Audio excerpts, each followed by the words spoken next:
안녕하십니까. AI넷 박영수 TV입니다. 박영수 TV는 AI 종합지 AI넷에 실린 글을 여러분들에게 소개를 합니다. 오늘도 한국의 부동산 시리즈, 부동산 문제 어떻게 푸나, 이런 시리즈를 최신 연구 해외 사례를 바탕으로 좀 알아보겠습니다.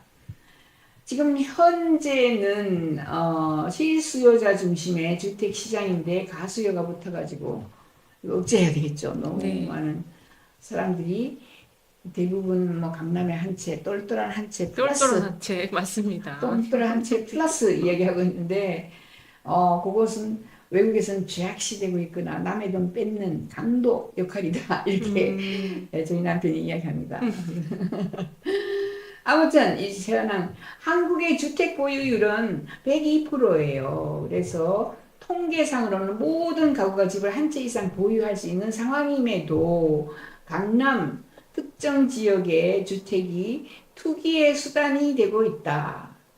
이게 우리나라에서는요. 우리나라가 그 식당이 다양하고. 호주보다 200배로 많아요. 두 그렇게 배가 아니고. 많나요? 그러니까 해외 우리 여행 가봤잖아요. 뭐 식당 하나 가려면 한참 30분 가면 식당이 하나 있거나 말거나 그죠? 없어요. 근데 우리나라는 막 길에 쭉 식당이잖아요. 네. 떡볶이집, 오뎅집, 떡볶이집, 오뎅집 이렇게 계속해서 중국집 예, 이렇게 식당이 많아요. 그 다음에 뭐 식당만 많은 게 아니라 여러 가지가 많은데 그것은 일자리가 없기 때문입니다. 다른 나라는 다른 식당 안 해도 그죠? 할 일이 많아요. 그죠? 음, 여러 가지 할 일이 그 긍정적이고 경제를 도울 수 있는 경제 성장에 도움이 되는 일자리들이 많은데 우리나라는 일자리가 많지 않아요. 일자리가. 그래서 한국의 주택 보유율이 너무너무 높다라는 거 다른 나라에 비해서 높고요. 실제로 강남의 집값이 전국 시장을 자극을 해서 모든 사람이 강남에 몇 프로겠어요. 그죠? 뭐 0.23% 되는 국민이 99.99%의 국민의 돈을 뺏어가지고 가져가서 그 사람들을 전부 불행하게 만들고, 그죠? 상대적인 박탈감을 만들어주는 것이 강남이다. 그래서 강남 사는 사람들은 죄의식을 가져야 된다. 제가 한 얘기는 우리 남편이 하는 얘기입니다. 이렇게 해서 자꾸 더 올라가면 자꾸 더 아이를 안 낳죠. 강남 집값 보고 내가 어떻게 우리 아이는 고생 안 시켜야지 하다가 이렇게 변하는 겁니다. 그렇게 정책 대안은 대출 규제 강화가 1번입니다. 이게 네. AI가 하는 이야기거든요. 이거 퍼플렉시티가 하는 이야기인데 퍼플렉시티는 이번에 대출 규제를 했죠. 6억. 예. 그렇죠. 옛날에도 대출 규제 했는데 조금 닫고 조금 열어놓는 음, 거 쪽을 다 빠져나가고 풍선 효과니 뭐 해서 대출 규제 조금 하다가 또 1년 지나면 또 없애고 이렇게 자꾸 해서 정부가 부자들의 왜냐하면 정부라든가 아니면은 뭐 국회의원이라든가 법을 만드는 사람들이 그 상위 0.1%거든요. 네. 자기 스스로 부자가 되기 위해서 대출 규제를 강화하는 척 했다가 자꾸 풀고 했어요. 노태우 때 토지 공개념이 그죠? 지금까지 계속해서 정부 집값을 오르게 하는 겁니다. 또 투기 과열 지구 이런 거 해가지고 만 규제를 하다가 또 풀어요. 하다가 또 풀어요. 오세훈 얼마 전에 네, 맞습니다. 재건축 되게 그게 뭐였죠? 오세훈도 이 지금, 풀었죠. 네네, 뭘 풀었어요. 풀었어요? 찾아봐야 될 것 같아요. 오세훈이 서울에 있는 강남 3구를 풀었나요? 아, 맞습니다. 예, 예, 송파를 예. 풀었나? 강남 3구를 풀었던 것 같아요. 예, 예, 예. 그런 식으로 오세훈 때문에 지금 집값이 이렇게 갑자기 튀었다. 이렇게 아, 이야기를 맞아요. 지금 부동산 시장에서 재개발 규제 완화를 해가지고요. 음. 네. 그리고 이제 자금 출처를 파악을 하는 겁니다. 탈세 이런 것도 다 감시를 하고요. 여기 대안이 퍼플렉시티라는 AI가 알려주는 거예요. 한국에서 정책 대안 1번 대출 규제해라. 2번 투기 과열지구 뭐 이런 거 해가지고 그죠. 규제 지역을 확대해라. 세 번째 자금 출처 탈세 이런 거 그죠. 파악해라. 네 번째 공급 확대해라. 공급 확대는 저는 대한민국의 사정을 잘 모르는 블랙시가 하는 것 같아. 이미 너무 많이 지어놨어. 너무 많이 지어놨어. 사회적인 부동산, 공동체 소유 이게 지금 공개념 계획이고 그죠? 사회적 부동산이 이게 기본 주택이죠. 네. 어차피 기본 시리즈로 갈 겁니다. 기본 주택으로 가기 때문에 이번 정권 5년 동안 저 토지 공개념에다가 기본 주택으로 갈 겁니다. 그러면 싱가포르처럼 싱가포르는 80%가 기본 주택에 살아요. 응? 그 공공주택에 살면서 집을 왜 사? 이렇게 얘기하더라고요. 싱가포르 사는 사람들이. 해외 살게 여기 있네. 해외 살에 싱가포르 공공주택 분양권 전매를 제한하고 실거주자만 살게 하고 다주택자에 대한 높은 취득세나 보유세 집을 두 채 가지고 있는 아이가 싱가포르에 있는데 팔더라고요 결국은. 너무 이게 뭐 세금이 월급보다 훨씬 많이 나와요 월. 아, 예, 네. 세금이. 그러니까 뭐 못하게 그죠. 두 채를 못 가지게 하는 거예요. 그래서 그게 싱가포르 대책입니다. 독일은 임대차 시장 비중이 높고 주택 거래에 대한 세금과 규제가 강해서 투기적인 수요가 아주 적은 그런 상황이다. 독일은 유럽이 다 같아요. 독일 같이 이렇게 돼 있어요. 예. 그리고 여기도 또 나옵니다. 부동산 중개업자, 건설업자 과잉이다. 너무 많다 한국에는 그죠? 몇 프로다 뭐 10배, 20배로 많기 때문에. 그리고 언론하고 건설업을 그죠? 같이 분리를 하려면은 해야죠. 네. 그게 언론이 제일 협박을 많이 하는 데잖아요. 그죠? 정부 협박을 제일 강하게 하고 제일 세게 하고 제일 손쉽게 하는 게 바로 언론사예요. 언론사가 아파트 막 무조건 지어요. 지어가지고 또 정부한테 맡기고 또 정부한테 맡기고 저기는 돈을 자꾸 계속해서 버는 거죠, 어머니. 그래서 공인중개사 같은 경우에 그죠? 55만 명 자격증 임대를 비율이 무진장 높다, 그죠? 인구 대비 세계 최고 수준이다 이렇게 얘기합니다. 네. 오세훈 시장이 잠삼대청 집값이 오르자 토지거래허가제를 규제를 완화를 했어요. 그래서 더 집값이 올라가는. 언제였어요, 그게? 그게 지금 올해 초에 했습니다. 5월, 6월 요 사이에 했거든요. 그러니까 그분이 좀 정신이 나갔나. 네. 어째 그렇게, 그분도 그쪽에 사는 거 아니에요? 네. 인구 대비 우리나라가 공인중개사 수가 제일 많다고 합니다. 앞으로 공인중개사 자격증 아무짝에 쓸모없습니다. 집을 공짜로 나눠주는데 아우, 근데 그래도 그 공인중개사 자격증 따기 굉장히 힘들었는데 이제 쓸 데가 없겠네요. 쓸데없죠. 쓸모가 장롱 쓸모없죠. 면허가 예, 되겠네요. 장롱면허가. 예. 왜 자율차가 나오면 네. 우리나라 운전면허증이 장롱면허가 되잖아요. 네. 자율차가 사람이 안 먹는데 왜 운전면허증이 필요해요? 그거하고 똑같아지는 거예요.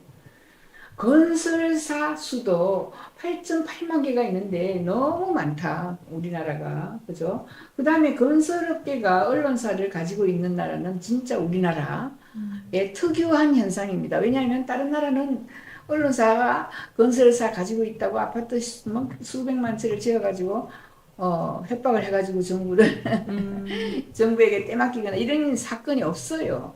정부가 절대로 안 들어주고. 우리나라는 이게 되니까 자꾸 종편이나 뭐 이런 거 살려고 한다. 이거 제가 한 말이 아닙니다. 이거는 AI가 한 말입니다. AI가 한 말을 제가 읽어드리는 거죠. 퍼플렉시티가 한 이야기입니다. 해외 사례, 프랑스 부동산 중개업은 국가 면허제에다가 아주 어렵게 그죠. 네. 지역별 쿼터가 있고 실무 경력이 필수적으로 있는 사람에게만 조금만 내줘요. 우리나라는 그냥 시험 쳐가지고 그냥 대량으로 막 내주잖아요. 영국은 부동산 중개업은 엄격한 규제와 자격 시험, 시장 진입이 아주 어렵다. 되기가 어렵군요. 예, 싱가포르 정부가 미분양 주택을 직접 매입해서 임대주택으로 완전히 활용하고 건설사 뭐 이렇게 아무튼 힘들어요. 해외 사례가 있다, 그죠? 그리고 주택 아파트 불로소득은 반드시 정부의 세금으로 환수한다 이렇게 되어 있습니다. 심각하게 강남 집값이 오르면 타 지역 거주자들의 상대적인 박탈감이라든가 우울감이 오는 거죠. 그리고 자산 불평등 이런 거는 모든 사람에게 그죠? 불만을 가져오게 해서 행복하지 않는 거예요, 사람들이. 사회 갈등이 높아지는 거예요. 예, 해결책. 보유세, 양도세도 있어야 되겠고, 지금 보유세, 양도세 뭐 크게 많지 않잖아요. 이거 높일 것 같고, 토지공개념, 공공임대주택, 사회주택 많이 만들 것 같고, 네. 공공임대주택에 산다고 그죠? 아무도 모르게 음. 바로 옆집은 그죠? 뭐 한 30억 냈고 바로 옆집은 임대야. 뭐 이런 식으로 이제 확 섞어가지고 모르게. 예. 지금 상가를 주택으로 전환하는 규제를 좀 검토하겠다 이런 얘기도 있더라고요. 빈 그렇죠. 상가들. 앞으로 상가는 1000% 망합니다. 왜냐하면 생각을 해보세요. 요즘에 내가 물건을 살 때 너무 바빠요. 사람들이 옛날보다 엄청나게 바빠졌어요. 10배, 20배, 30배, 저 같은 경우에 4, 50배는. 왜? 너무 많은 정보가 너무 빨리, 너무 자주 바뀌니까 계속해서 공부를 해야 되는 거예요. 옛날에는 봄에 씨앗 뿌려, 가을에 씨앗 거둬, 끝이야. 공부할 그쵸. 필요 없어. 그렇죠. 근데 요즘은 배우고 또 배우고 핸드폰도 또 배우고 또 배우고 이렇게 해서 너무 바쁘니까 사람들이 시장을 안 가요. 특히 어디에 백화점이라든가 마트에 절대로 안 가요. 100% 또는 1000% 아니면 10만 프로 전부 온라인으로 쇼핑 쿠팡으로 갑니다 이제. 네. 네? 지금 다 처음에는 그러고 있죠, 뭐. 그러니까 지금 이런데 네. 조금 있으면은 이제 배달도 사람이 하지 않고 그죠? 로봇이 이제 드론이나 드론. 로봇이 와가지고 금방 로봇이나 드론은 사람이 아니어서 밤낮이 없어요. 얘들이 조리개만 확 늘리면은 화나니까. 그러니까 제일 사람들이 자고 있는 2시, 3시 아무도 없을 때 배달 다 하는 거예요, 얘들이. 그렇게 해서 앞으로 그 아파트에 또는 뭐 상가가 없어집니다. 상가가 100% 상가는 없어지는 거예요. 상가가 필요가 없어져요. 전부 다 주문이에요. 전부 다. 그럴 경우에 지금 사라지는 백화점, 그 다음에 상가, 이마트 뭐 이런 것들을 전부 주택화하든지. 근데 주택이 이미 너무 많아. 또 주택도 102%야. 많죠. 네. 근데 뭔가를 만들어야 돼요. 주로 뭘 만드냐면 고령인구, 저 노인, 요양원? 그 실버타운? 노인, 실버타운은 말 자체를 안 하는 게 안 되고, 안 살죠. 그런 건 그렇죠. 싫어하죠. 노인 복지센터, 뭐 노인을 위한 이런 무슨 시스템, 그죠? 이런 걸 만들 겁니다. 해외 사례 캐나다 밴쿠버의 외국인 투기성 주택 거래 추가세가 20%, 외국인이 집 사면은 또 20% 저기가 있어요. 우리나라도 지금 외국인들이 집을 많이 사는데 세금을 안 물리나 봐요. 세금이 약한가 봐요. 세금을 이제 다른 나라 네. 캐나다 밴쿠버는 20% 엄청나게 더 많이. 세금을 물리네요. 독일은 임대료 상한제, 공공임대주택에서 부동산은 불로소득을 억제합니다. 완전히 불로소득을 없앤다라고 돼 있어요. 또 독일의 베를린 같은 데는. 예. 이렇게 해서 고령인구 교외 이전 인센티브, 이게 지금 제일 중요한 거거든요. 정책 대안 고령인구 교외 이전 인센티브. 교외에 대형 국립병원 갖다 놓고 여가 문화 여가 시설 갖다 놓고 거기다가 스마트타운에서 로봇 AI IoT 갖다 놓고 고령 친화 인프라를 구축해요. 의왕시에 이렇게 하면은 그러면서 고령 인구가 만약에 강남 3구에서 이사를 가려고 했을 때 인센티브를 주는 거죠. 여기 가면은 제일 먼저 너한테 로봇 한 대 주겠다. 뭐 인센티브 한 대 주겠다. 이렇게 해도 우리나라 국가가 망하는 것보다 훨씬 낫습니다. 그죠? 여기에 돈 들어간다 해도 진짜 뭐 2조, 3조, 4조 들어갈 텐데 아까 저 출산 장려 비용으로 그죠? 800조가 들어갔다, 500조가 들어갔다 이렇게 이야기하는데 도움이 전혀 없고 거기다 강남 집값 잡으려고 이렇게 많은 사람들이 노력을 하는데도 소용이 없는데 고령 인구 교외 이전 인센티브 요 놈만 가져오면 끝나는 거예요. 요 놈만. 네. 예. 교외 이전 시에 주택 이사비 지원하고 연금이나 세제나 인센티브 다 주고 그다음에 그 국립병원 이제 국립병원을 다 갖다 놓고 그럼 다 가시죠. 이제 그걸 다 병원이 하죠. 있으면. 예, 그렇죠. 국립병원 하나 지는데 뭐 1조 하면 충분하겠죠. 1조, 2조. 그리고 교회니까 땅값도 그죠. 좀 저렴하고요. 예. 네. 그래서 고령 인구를 강남 3구에서 좀 쫓아내고 거기에 그렇게 말씀하시면 도심 내에 네, 좀 이동시키고 이동시키고 네. 도심 내에 청년 주택 신혼부부 우선 공거 이렇게 해서 청년들이 저 전국에 있는 청년들이 강남으로 들어와서 고령 인구가 싹 빠지고 난 뒤에 거기로 들어와서 경제활동을 해야 되는 거예요. 애들이 경제활동해서 경제활동 지 먹고 살려고 뭐 당연히 하는 거지만은 지가 벌어가지고 나를 그죠? 우리 교회로 빠진 고령 인구를 먹여 살려야 되거든.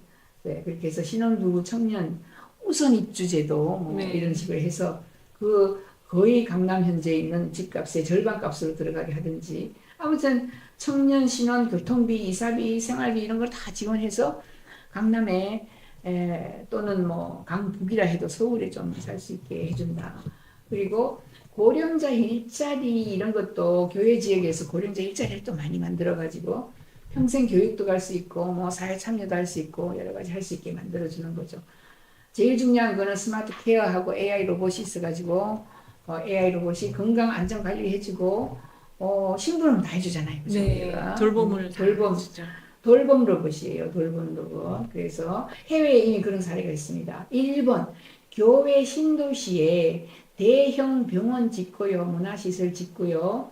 고령자 전용 임대주택을 공급해서 고령자에게 교외 이전 인센티브를 제공했어요. 그랬더니 아주 성공했다. 덴마크도 고령자 전용 커뮤니티 타운에서 의료, 문화, 여가 통합 서비스를 제공했고요. 싱가포르 고령자 청년 세대 통합 주거단지 이렇게 해가지고 또 AI 로봇이 많이 들어가서 AI 로봇을 한 대씩 준다. 이렇게 이야기를 했어요. 그러니까 처음에는 무서워하던 사람들이 가보니까 뭐 너무 편하거든. 물 가져와, 약 가져와, 약 드세요. 내가 온갖 짓을 다 하니까. 그러니까 우리나라에서 지금 애완동물 키우는데 그죠? 이거는 반려동물 키우는데 반려로봇이거든요. 반려로봇을 한 대씩 준다. 이렇게 하는 겁니다. 그래서 결론은 이겁니다. 여기 지금 퍼플렉시티가 우리에게 가르쳐 주는 게 서울 도심 고령 인구를 좀 밖으로 빼내고 청년들을 유입시켜서 걔들이 경제 활동을 할 수 있게 해주고 대신 병원, 그죠? 문화시설 이런 것들을 좀 더 갖다 올리는 겁니다. 여기까지 자 정리를 한번 해보겠습니다. AI 넷 박영수 TV 부동산 시리즈 굉장히 많이 있는데 지금 AI에게 물어본 것 중에서 한국의 문제점 한국은 이미 저 보유세, 양도세 뭐 이런 거를 만약에 토지 공개념을 할 수밖에 없다. 그리고 공공임대주택 해가지고 뭐 기본주택으로 해서 굉장히 많은 주택을 나누어줄 거다. 이렇게 이야기하고 가장 중요한 거는 서울 도심에 고령 인구 집중이 돼 있는데 이 고령 인구들을 해외로 좀 빼내고 거기에 청년들 특히 청년, 주거, 일자리 이런 진입장벽을 없애가지고 많이 좀 집어넣어야 한다라고 봅니다. 이게 도심 집중도가 인구 집중도가 우리나라 50%, 일본은 30%, 독일은 4%입니다. 4%. 유럽은 전부 4, 5%밖에 안 돼요. 도심에 그렇게 사람들이 박짝박짝 그러지 않아요. 예. 해외로 다, 저기 지방으로 교회로 많이 다 퍼져 있다. 그죠? 고령자를 빼내기 위해서는 뭐 병원, 문화시설, 거기다 로봇, 케어 로봇, 이런 거를 집중적으로 제공을 하면 좋다. 더군다나 거기다 고령 맞춤 일자리도 있고 평생 교육도 있고 사회 참여할 수 있는 방법이 있으면 더 좋다. 여기까지 AI넷 박영수 TV 구독, 좋아요 감사합니다.